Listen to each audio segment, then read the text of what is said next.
Well, I can already tell this is going to be a very busy news week. We have a lot of things to cover today. I hope you will stay tuned. This is Truth to Ponder with Bob Bierman. And welcome to our Monday edition of the Truth to Ponder radio program and podcast. I'm your host, Bob Bierman. So many things I want to share today. So many news stories in front of me, and I really at times don't even know where to begin.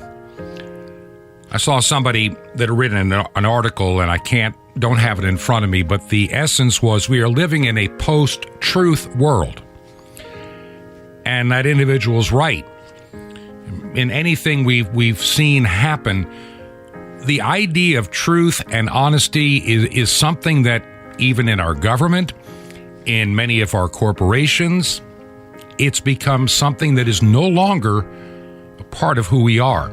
Honesty and integrity are two things that are now rare commodities. We'll talk about that in just a little while. Over the weekend, on Sunday, my wife and I, we happened to watch the very solemn ceremony at Dover at the Air Force Base when at least 11 we were able to see taken off the airplane of those that died in Afghanistan. And what is troubling to me, and I really don't want to be political today, but if it sounds like it, I apologize up front. I'm just going to be realistic and pragmatic. In other words, I don't care about the political party. I just care about what's right and wrong, what's truthful, what's honest. I'm tired of the lies. I'm tired of the spin. I'm tired of the garbage. I'm tired of the silliness, foolishness, abject intellectual and spiritual poverty that is exhibited by those that have official capacities in our government.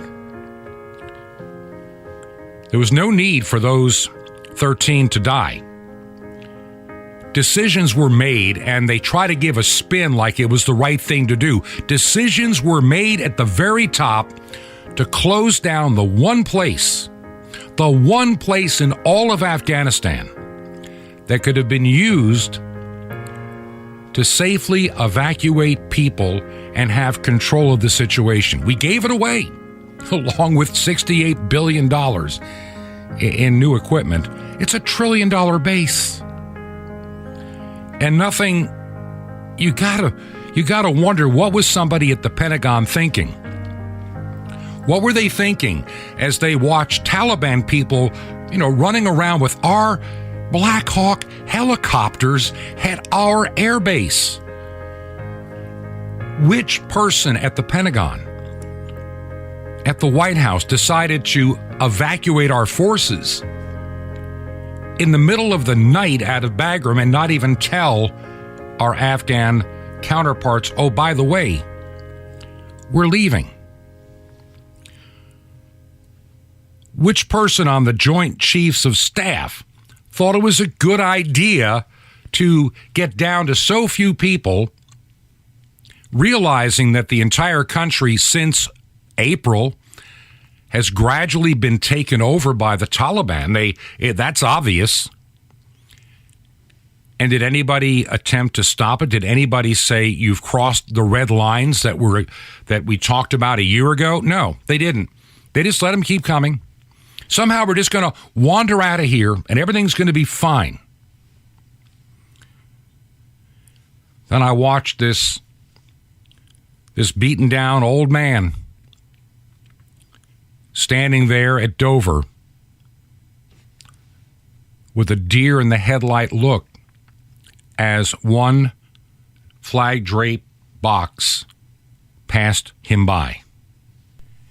It wasn't all that long ago, about a month or so ago, month and a half ago, that Defense Secretary Lloyd Austin was on Capitol Hill along with General Mark Milley, the chairman of the Joint Chiefs of Staff.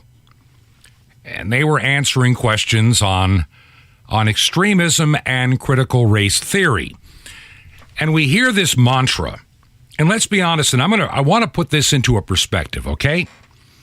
A lot of things happen on January 6th that should never have happened. that should never have been allowed to happen. I have thought about this. I have looked at the videos. I have listened carefully to what everybody had to say, from Nancy Pelosi all the way to people that were there. It was a big protest. And guess what? In my lifetime, there have been many a big protest of people at the Capitol, angry about something. It is their American right to do so. But not according to some people. No, you have no right to use your constitutional right. You just don't, if we don't like what you have to say. And this is where we're going. And I'm thinking about those that are in charge, that should have been in charge worrying about getting out of Afghanistan, that have done a pathetic job. They're so busy studying and worrying about critical race theory and white rage that was going to subvert the Constitution. The only thing that subverted the Constitution was the theft of an election. That was the real subversion. And I really believe, and I'm still convinced, it may be late, but the truth will ultimately come out. I really believe God is going to be faithful. He is going to be faithful to let the truth finally be told. My biggest fear then is, what do they do to correct what has occurred? Like I say, we live part of our time in Florida, and then we're up in the mountains of Georgia. And this year in particular, we're here a little bit more often for a number of legitimate family reasons. But I can tell you, from all the years that I have been involved in the state of Georgia, matter of fact, let me just kind of share something. It just dawned on me as I'm looking at the calendar. Today is the 30th of August. It was 6 years ago when I married my first wife, who I lost about 17 years ago. And that was in Toccoa, Georgia. And so I have watched the politics of the state of Georgia for quite a long time. In the mid-1970s, doing news in Atlanta, I used to cover the governor's mansion, along with the CDC occasionally when they had something big to talk about. And I covered the presidential campaign when he was in Georgia, coming through, of Jimmy Carter. I was actually at the Omni the night that he won the election, and I talked to him then. I've got a picture of me interviewing the president-elect back in 1976. Also have one of myself and Ronald Reagan in 1980. So I understand the politics of Georgia. I've been all over this state. I worked for a college, and we own radio stations in a lot of places in the South. And so I drove to many a community in town, and I lived and worked for a season in the Atlanta metro area. Went to Atlanta all the time. So I kind of understand the politics. And to convince me that Joe Biden won the state of Georgia with the things that I had seen in this state is frankly an insult to anybody's intelligence. We saw those boxes of ballots come out and get scanned 1, 2, and 3 times. Oh, but that's all right. There's no fraud. There is so much evidence that something was not right about this election. And trust me, print your own ballots in California, that ought to work out well for their recall election. And so we have the Joint Chiefs of Staff, and you have the person in charge of our military, General Mark Milley. As someone said, a thoroughly modern Milley. And when he's talking to Representative Matt Gaetz and others back in the end of June, this is what he had to say. On the issue of critical race theory, et cetera, I'll obviously have to get much smarter on whatever the theory is. But I do think it's important, actually, for those of us in uniform to be open-minded and be widely read. And the United States Military Academy is a university. And it is important that we train and we understand. And I want to understand white rage, and I'm white, and I want to understand it. So what is it that caused thousands of people to assault this building and try to overturn the Constitution of the United States of America? What caused that? Well, General, as I said just a moment ago, it was having states stealing elections, breaking the law, violating the Constitution that got Americans mad. And you're worried about critical race theory and people that invaded the Capitol in anger. Now, I also want to know, why were all the warnings about so many people being there ignored? Why do we have video showing Capitol Police allowing people in? I'll tell you why. They wanted the optics. They needed this narrative to shut down, because I really believe, I'm going to say this, I'm going to go out on a limb. I think many people in the Democrat Party, in the leadership, including Nancy Pelosi, knew the election was stolen, but we can't have that coming out. Mess up everything. They hated Trump so bad. And so anything they could do to guarantee the narrative is switched away from stealing an election to those evil white people that are Republicans or conservatives and all the evil. You even had the bankrupt news media. You remember the one officer, Brian Sicknick,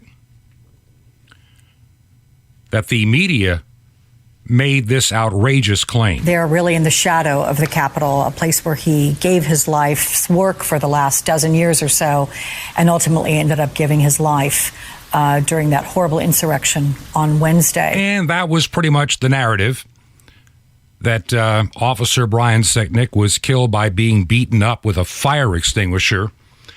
Well, eventually that story fell apart, but gee, the New York Times, NBC, ABC, CBS, CNN, all of them ran with that story without ever corroborating it or verifying it.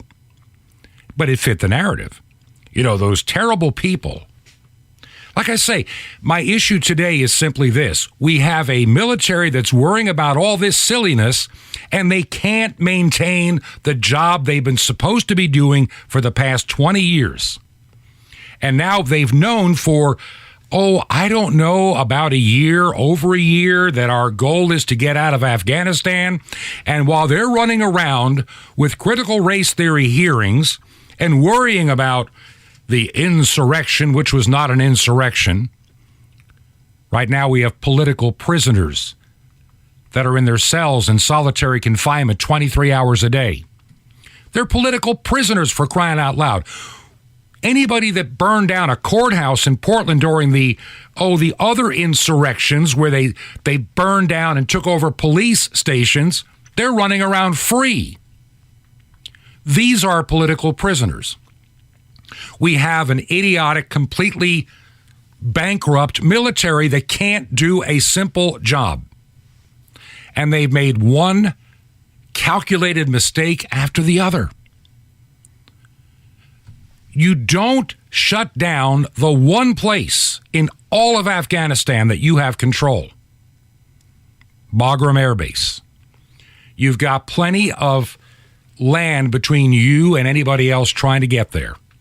You've got military superiority. You have air power. You've got everything for intelligence that you need. And you shut that down and you abandon it and give it to the enemy. And now you're trying to work out of a public airport where the Taliban has come in and taken over the city. These people need to either resign or be fired. All of them. If you couldn't see that coming, then you have no business being in charge of the military. You don't take away people and take away your only stronghold. I think an 8th grader would understand that. They really would. An 8th grader playing a video game gets that. You don't give up your strong point. You don't give up your safe place, your secure location, and hope for the best in negotiating with a group of people that essentially aided those that took down our buildings and killed almost 3,000 Americans 20 years ago. Like they're going to love us now? Yeah, I can remember with Sicknick. Then it became, wait a minute. Okay, so it's not the fire extinguisher that we've been talking about for a week. Maybe it was bear spray. Yeah, bear spray. Let's arrest those people too. And it turned out it wasn't. Turned out that he died a day later of a stroke that had nothing to do with the events at Capitol Hill. And in all honesty, one of the things that really disturbed me was how many people really knew the truth the entire time. How many people knew in the Capitol? Listen, the Capitol building is one of the most defended, most secure buildings in the United States. It has more cameras and more, shall we say, hidden protections. It's not open for anybody just to wander in the front door and do as they please. I'm convinced with all the video that I have seen that the only way all these people could have gotten into the Capitol building like they did was twofold. Number one, somebody let them in. Number two, even with all the warnings and the idea of bringing up additional officers and even the National Guard to protect the House as it was in session, to certify the election, that was decided no. I am convinced that Nancy Pelosi and the Democrats were hoping beyond hope to get the optics to shut down any more looking at how the election was stolen. You can't convince me otherwise. You could travel around the country as many people did, even during this pandemic. And where do these votes come from? I'm going to just go with Georgia because I'm here quite a bit. Got an individual that I know very well who, after the election, and especially after the Senate thing fell apart too, I've always said that Brian Kemp, the governor of Georgia, was a never-Trumper, so it didn't bother him too bad, to get rid of Trump. He would be willing to put up with a Biden as long as we kept the House and the Senate, had a stalemate, and life moves on. But see, when the spotlight came on really bright and all the things that were illegal under Georgia law that were condoned by the Secretary of State, Brad Raffensperger, well, they couldn't do anything to fix the election that would come up in January. They had their hands tied because the spotlight is on. They can't do anything. They can't get the legislature back in session either. And so it fell apart.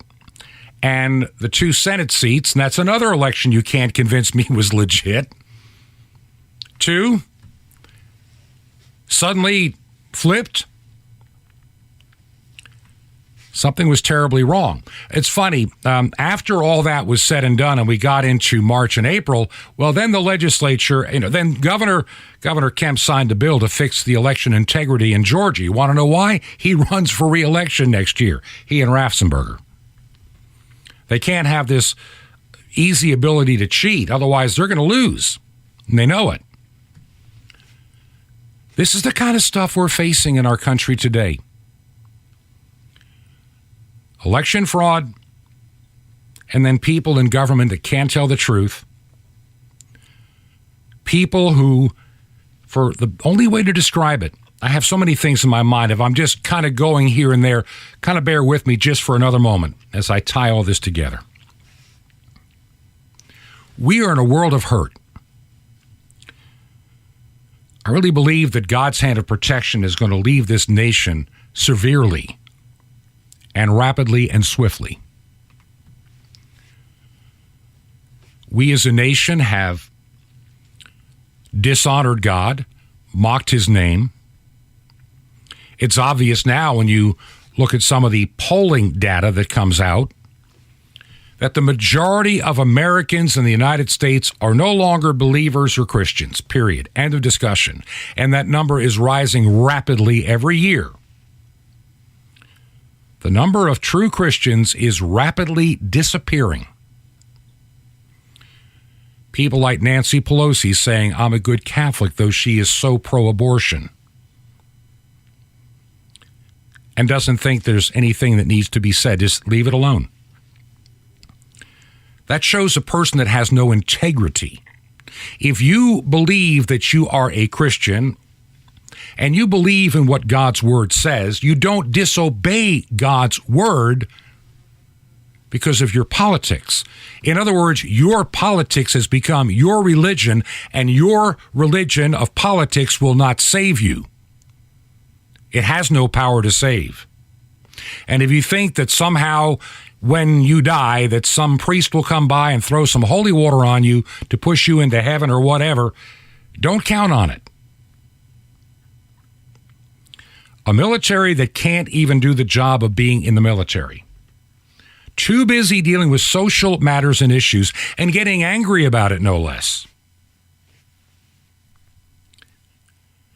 I read a story today about some Marines, different ones, that are walking away from they could have a retirement if they hung in there another year or two.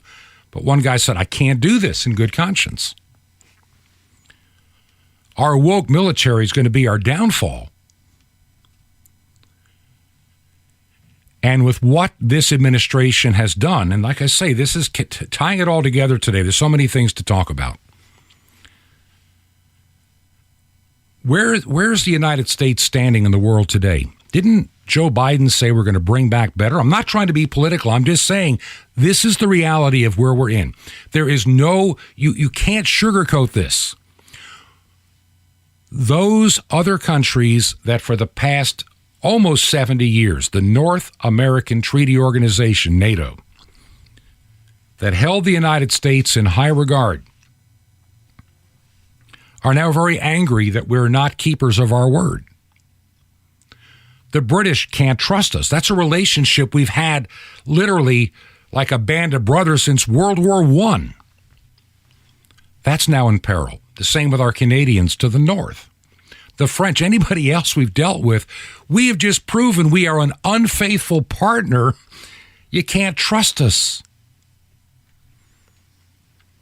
What are you going to do when the world finally says enough of the United States? Look, China's out there trying to position them as the nation of power and influence. What's going to happen when what is called the petrodollar, which happens to be the United States dollar, that used to be worth something? Not anymore. When we have bills to borrow $3 and $5 trillion, the amount, the value of our dollar keeps dropping like a rock.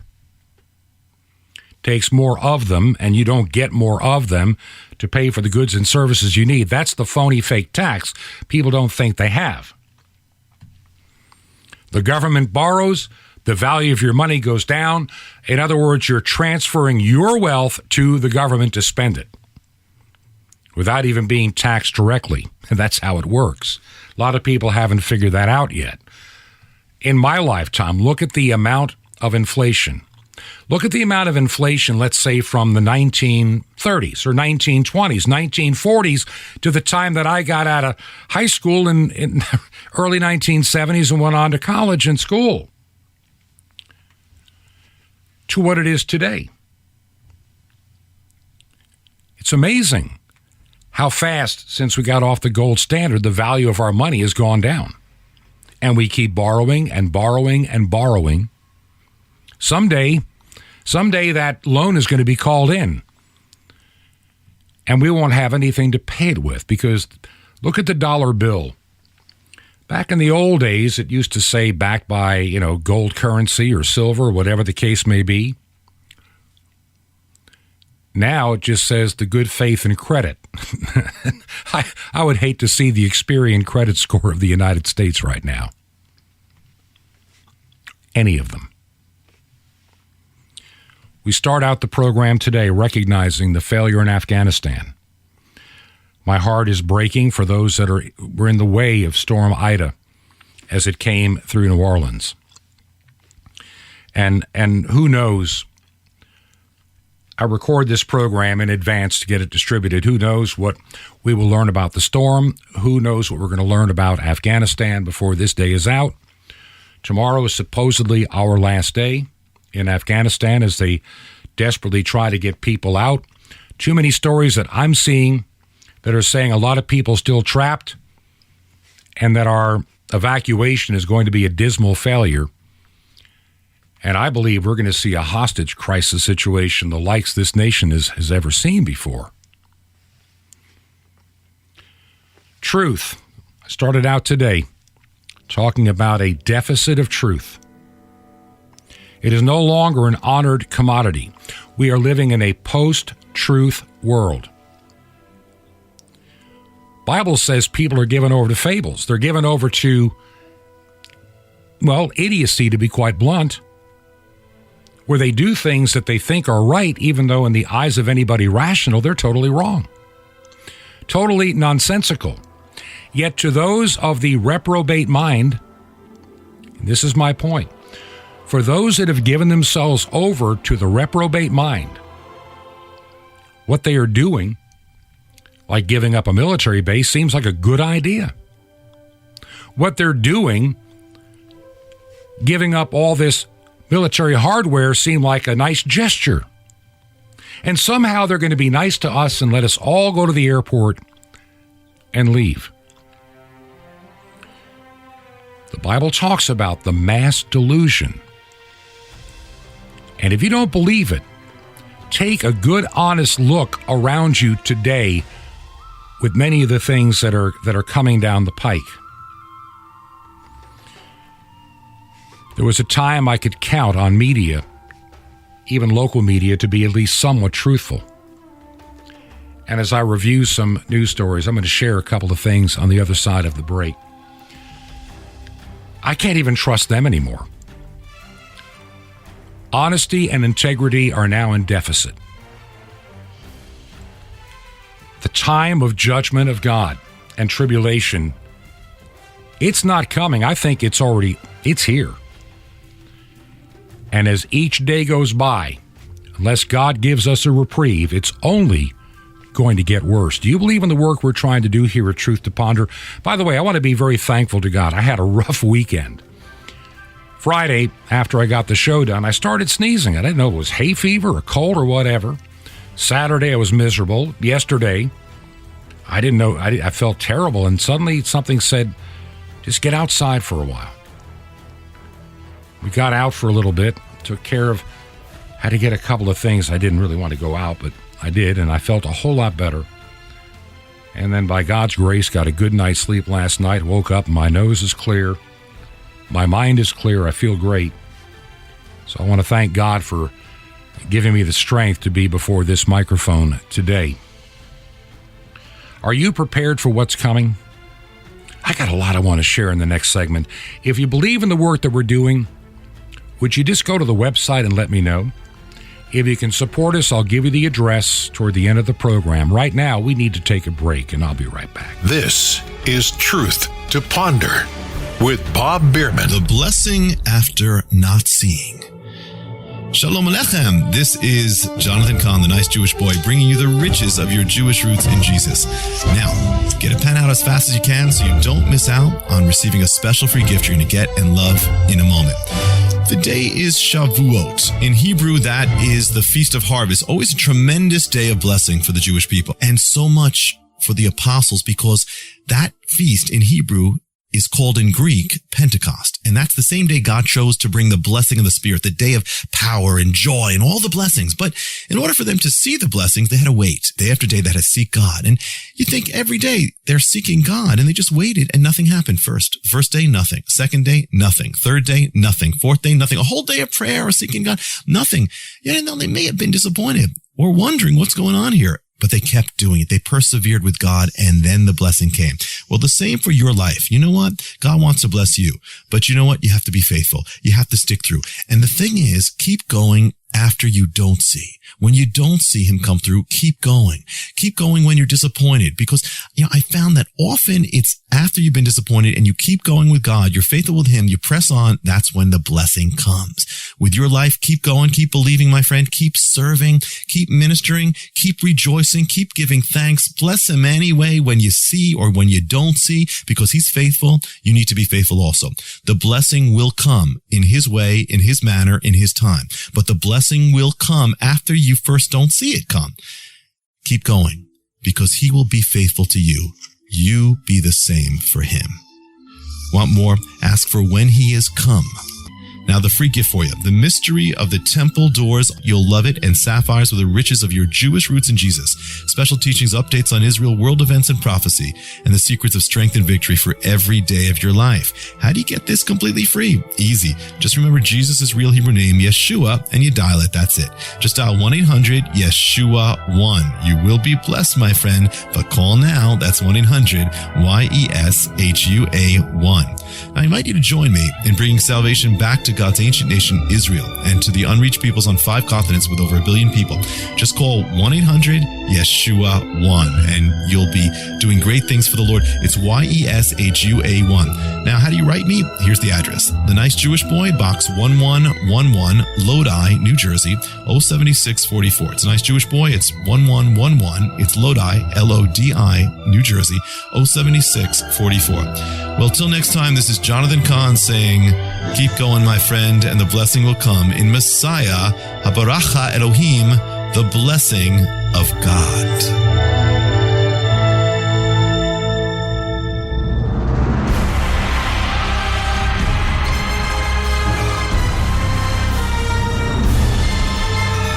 This is Truth to Ponder with Bob Bierman. And I want to welcome you back to part 2 of our Monday edition of Truth to Ponder.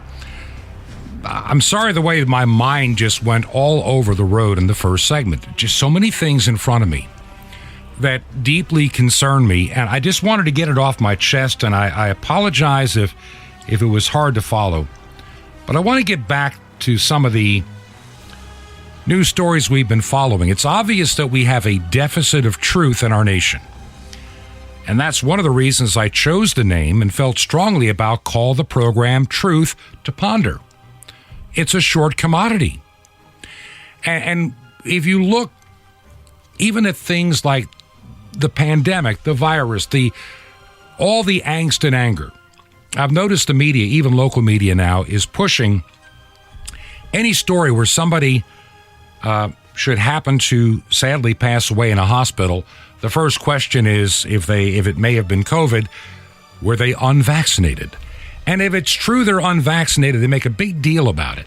I mean, it becomes headline news that somebody died that was unvaccinated. So hurry out there and get your vaccination today.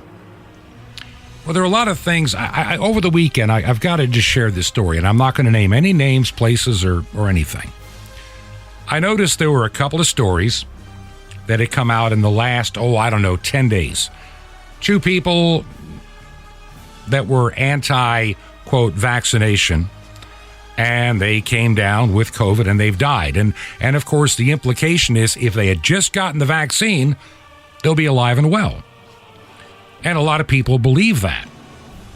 I don't necessarily believe it because the news media's track record in the last several years has been downright dismal. So I take it with a grain of salt. There's somebody that I know, and I use social media because I kind of have to. Somebody I know, I'm not going to say who it is, and he was one of those types that not long ago got the vaccine, got his 2 shots, fully vaccinated. And he spent a lot of time, he was actually kind of a religious person, but he spent a lot of time shaming people into getting the vaccine. It is the Christian thing to do. If you don't get your vaccine, then you better put your mask on and stay away from me and everybody, because you're just going to kill and infect all you unvaccinated.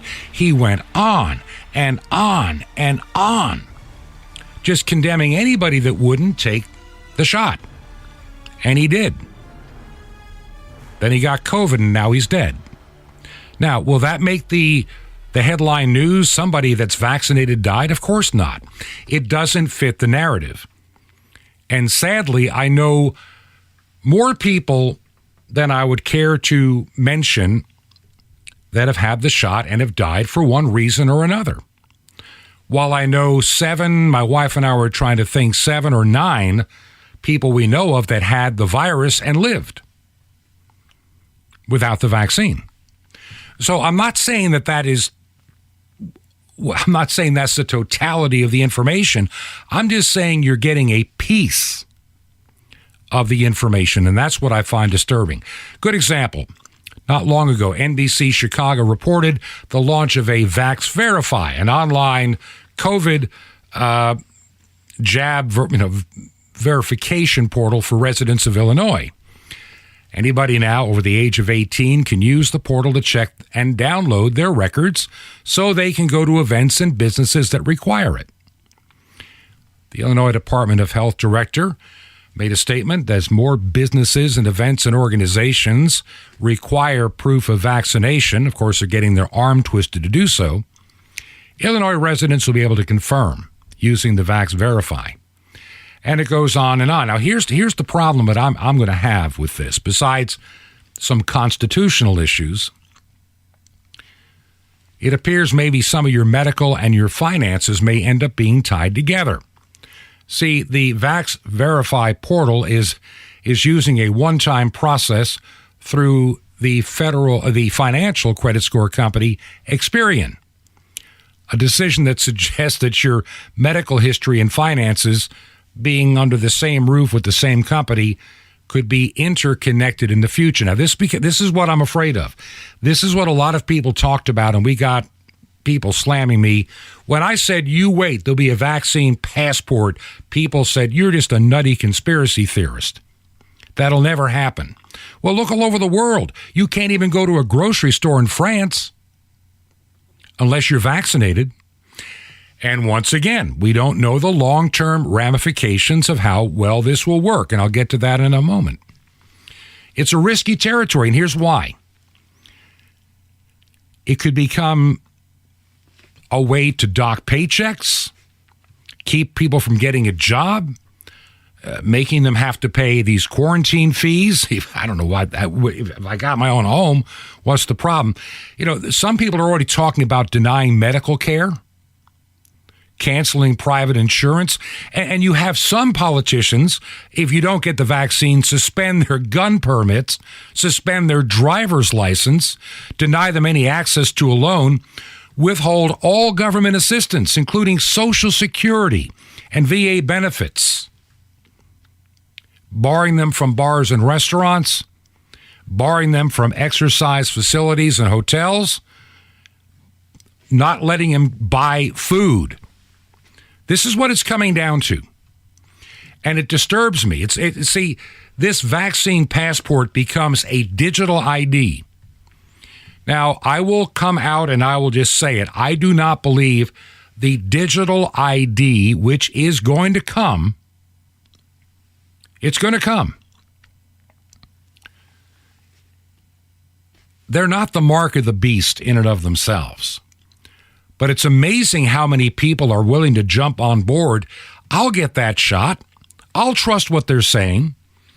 And has anybody noticed Israel and some other countries that were ahead of us in getting vaccinated, where most of the people in the hospital today, in the ICUs, they're fully vaccinated. I thought this was supposed to minimize. I thought this was supposed to help. And it turns out maybe not so fast. Maybe these things don't work as well as we thought, which means you'll need a third dose. And as some said, a 5th or a 10th or a 12th. When does it end? And the problem is, as I mentioned last week, on Monday, I have a problem with the way this thing was approved. I'm not sure that it was really approved. Number one, why were all the normal protocols for a vaccine short-circuited and just eliminated, forgotten, not done?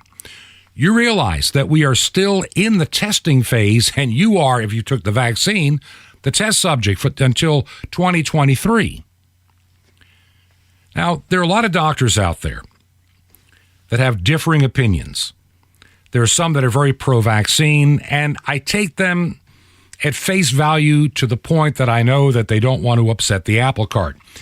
For example, if you're a doctor in Canada, England, most countries that have socialized medicine, you work for the government and you do what the government says or you don't work.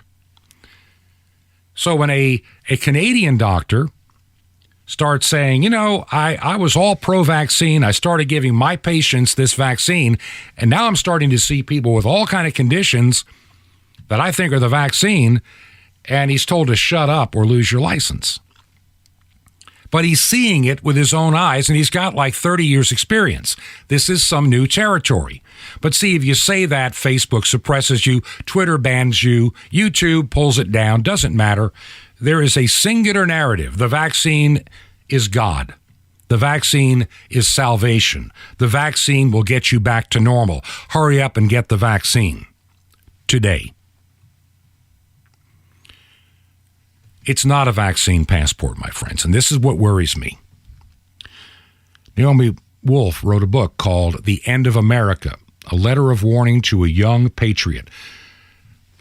Naomi warned the United States is on a path toward tyranny, and in the book, she laid out 10 steps toward that tyranny that have been followed in virtually all would-be tyrants that we understand in history, whether it be Italy in the 1920s, Italy in the 1920s, Germany in the 30s, East Germany in the 50s, Chile in the 70s, China in the 80s, and worldwide right now. The 10 steps, they start with the invocation of some kind of terrible internal or external threat. It may be real, or it could be imagined, or it could be hyped. And it gets hyped up louder and louder and louder. In 2001 onward, the threat was terrorism, which was used as a justification for taking away gradually many of our liberties. I watched those buildings come down. The Twin Towers that I watched go up when I was in college. I could see it during one of my classes. I could see over the distance. I could see the World Trade Centers rising up. And then to watch them on TV coming down. I'd been to the Empire State Building and other buildings in my lifetime, but I never got down to that part of Manhattan. I'd always wanted to go see the World Trade Centers. It was on my so-called bucket list. It never happened. But see, the war on terror was used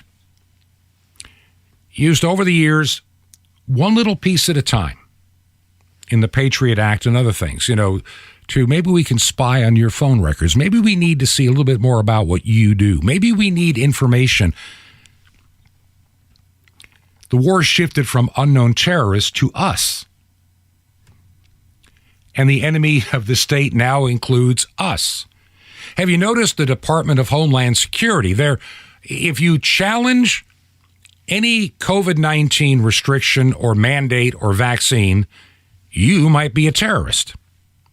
If you believe your own eyes and what you saw in places like Georgia and what happened in Wayne County, in Michigan, Detroit, Philadelphia, if you believe your own eyes and you could see the cheating going on and the very legitimate stories out there, you too might be a terrorist. That's right. You might be a terrorist if you believe the election had irregularities. You're a terrorist. You're a threat. You have to be watched. If you have any questions about any of the COVID-19 idiocy, and I call it idiocy for a reason. How many times has the narrative been changed over and over and over again? A mask doesn't work. Well, a mask does. It's patriotic. It protects somebody else. Maybe it protects you. Wear 3. Okay, if you're vaccinated, take off your mask. If you're vaccinated, you better put it back on. I mean, this has been a Keystone Cop episode with Fauci at the wheel. The man is so full of himself, and it's his wife that also works at the NIH, where the drugs get approved, by the way. That's not the FDA, just so you know. So we've seen all this. So the war on terror now includes us. And the punishable acts have shifted from blowing up buildings to simply disagreeing with the government. In other words, you don't have to do something terrible. You can just simply disagree. Totally disagree. And you're in trouble. See, the vaccine passport to some people that have a reprobate mind sounds like a great thing. But if you don't understand the danger of what they can do, and actually I think, look, I use PayPal. I've had it for years, but I probably in a few months, either I will get rid of it because I am looking for a Christian alternative. I will either dump it or they're going to probably dump me if they ever heard this program. You've got people that want to have nothing but a digital currency. Digital currency. Got to get rid of that evil cash. There's a war on cash. And more people are accepting of using their credit card, their debit cards. I have nothing against them. They are a convenience. But the idea of the total digital wallet is something that is concerning. Who controls it? And you have people like the Klaus Schwab's at the World Economic Forum. The Great Reset is here. And you see the vaccine passport as being a prelude worldwide for a digital wallet. Digital wallet. These vaccine passports have nothing, in my opinion, to do with the vaccine. It's to get everybody tied together, your health, your credit. They want it all tied together. And then if you don't live the life they want you to live, they can start taking your freedom away to demand. If you want your money, if you want your Social Security, that you've earned, you paid for, if you want benefits you're paying for, if you want to be able to go to the grocery store, you have to obey the rules. These services will then, look, right now, PayPal and others, and even some banks, are shutting down accounts based on your personal views and your politics. Just wait until every bit of your ID, your life is in that ID, and it can be disseminated in seconds by artificial intelligence to make some hard decisions for you and what's good for you. The passport, privacy is over. Fourth Amendment is gone. The government is going to be able to use this ID to be in your homes, in your phones, in your internet, in everything you do. I'll probably spend part of tomorrow's program on a different topic that'll have a lot to do with this. You know, biological threats are the new war, so to speak. And I believe it's the highway to the Great Reset that so many people in the world, the billionaire class, want. I don't know what the vaccines are going to do. I don't have all that information. It's not mine. I don't know. I don't know what they're going to do in the long run. There are some doctors that are very credible. They disagree. Some say it could cause mass sickness and death in just a few years. Some say just an increased number of deaths and illnesses over the years, where people that may have lived to be 80 or 85 or 90 will die in their 70s or 60s. Fertility rates may go down. That's probably the low end. You know, passports, they don't even prove you're immune from anything. We know they don't work. We know now, just look at these countries. They're rushing it. We have to hurry.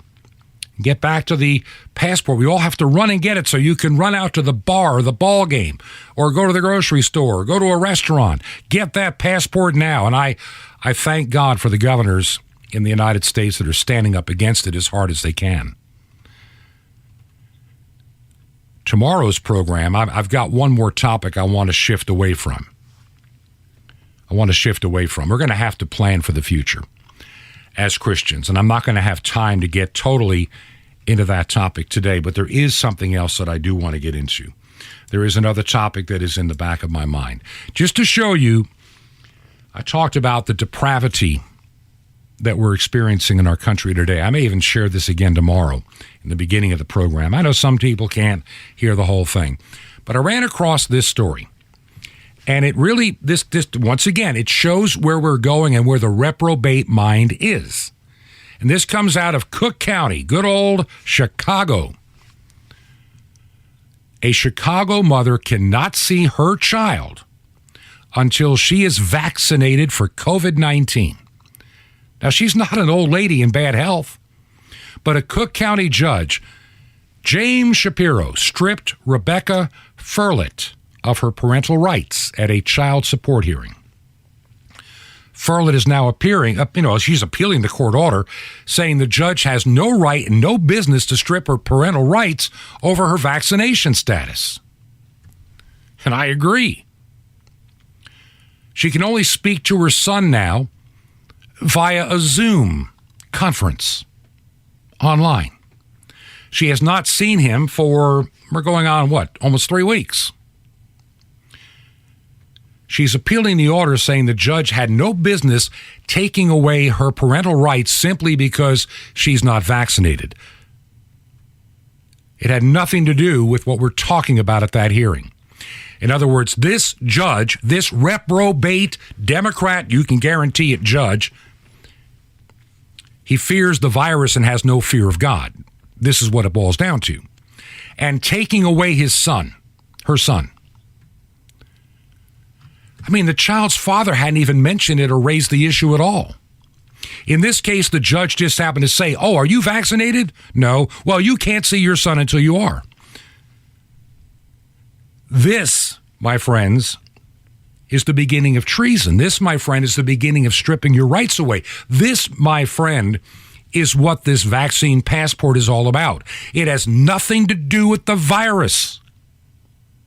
See, the judge says that it's all about we don't want children to die. He's all concerned about the many, many, many children that have died. Well, judge, you're being dishonest intellectually and morally and spiritually. You're just bankrupt. You have a reprobate mind. We know that very few children have died of COVID in the last 19 months.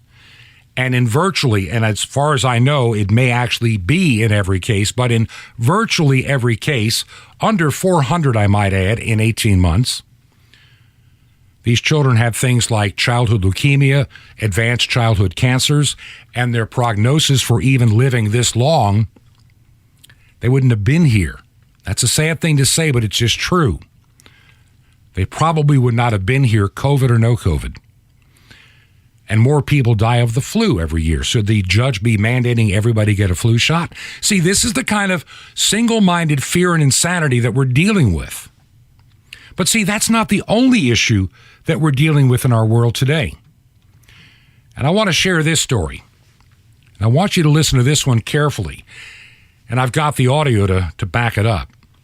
A Southern California public school teacher was caught admitting to encouraging her students to pledge allegiance to the LGBTQ plus whatever pride flag as an alternative to the American flag. And she was bragging of this indoctrination to her friends on her TikTok account. The teacher, who's now been identified, is Kristen Pinson of Newport Mesa School District in Orange County. And she talks about taking down the American flag. And then in this video that she has, she points to the LGBT flag as an alternative. And she's so giddy and happy about this. If you want to know the reprobates that are teaching and indoctrinating and throwing the sewer morals of Satan into the minds of our children, listen to this so-called teacher. Okay, so during third period, we have announcements and they do the Pledge of Allegiance. I always tell my class, stand if you feel like it, don't stand if you feel like it, say the words if you want, don't have to say the words. So my class decided to stand but not say the words. Totally fine. Except for the fact that my room does not have a flag. It used to be there, but I took it down during COVID because it made me uncomfortable. and I packed it away and I don't know where, and I haven't found it yet. But my kid today goes, hey, it's kind of weird that we just stand and then, we say it to nothing. And I'm like, oh, well, I got to find it. Like, I'm working on it. I got you. In the meantime, I tell this kid, we do have a flag in the class that you can pledge your allegiance to. And he looks around and he goes, oh, that one? And she's had several similar videos for her close friends to view. I watch these videos. She giggles. She's got this smirk on her face. And she truly believes in the fact that she hates this country and wants to change it. And she wants to change this nation by changing your children to agree with her, not parents. And everything, oh yeah, I got rid of the flag because of COVID. That was our excuse for everything. And displaying what she showed, this LGBTQ propaganda flag, she said it reminds her of a gay bar. The Newport Mesa School District is yet to comment on Pitson's Pledge of Allegiance to the LGBTQ plus flag. Look, it is her right if she wants to hate America. But it's not her right to begin to push things on children. Number one, they're really not ready to receive at that age. It's not her job to indoctrinate your children into what she thinks is the good and cool lifestyle of the reprobate. Church, are you listening to me? Church, listen carefully. If you're a Christian, listen. If your child is in a school with a teacher like that, get them out of the school, homeschool them, do whatever it takes, get them out of Satan's clutches. Or you'll have to answer before God. Church, I don't want to hear we can't do it. We don't have the funds. I don't care what you don't have. I serve a God who owns the cattle on 1,000 hillsides. You're just too afraid, trying to look at your own ability to do things. And that's why the church in America has become basically a shadow of itself. Too many churches are woke and broke, busy with their rainbow-colored flags in the church, celebrating sin, and they wonder why the Spirit of God hasn't moved in that place in decades. It's because the lampstand, the Holy Spirit of God, abandoned those dead buildings and the dead men's bones in fine raiment ages ago. And then a lot of churches that claim to proclaim the Word of God, They sing hymns like Standing on the Promises when all they do is sit on the premises. Enough is enough. When does it stop? When do you do what God has called you to do in this world? We're running out of time. I forgot to mention the fourth thing that makes you a terrorist now to the Department of Homeland Security, besides not believing in the salvation of the vaccine, disputing the election, or COVID restrictions, if you celebrate religious holidays like Christmas, yeah, you're a terrorist. If you believe in our work, would you help us out? Our mailing address is 21 Berkshire, Berkshire, 21 Berkshire Lane, number 263. That's number 263 in Sky Valley, 2 words, Sky Valley, Georgia, and our zip code is 30537. Now, tomorrow we learn how to be prepared. Until then, may God bless. This has been Truth to Ponder with Bob Bierman. To find out more, visit our website, truth2ponder.com. That's truth2ponder.com. Truth to Ponder, shining the light of truth in a darkening world.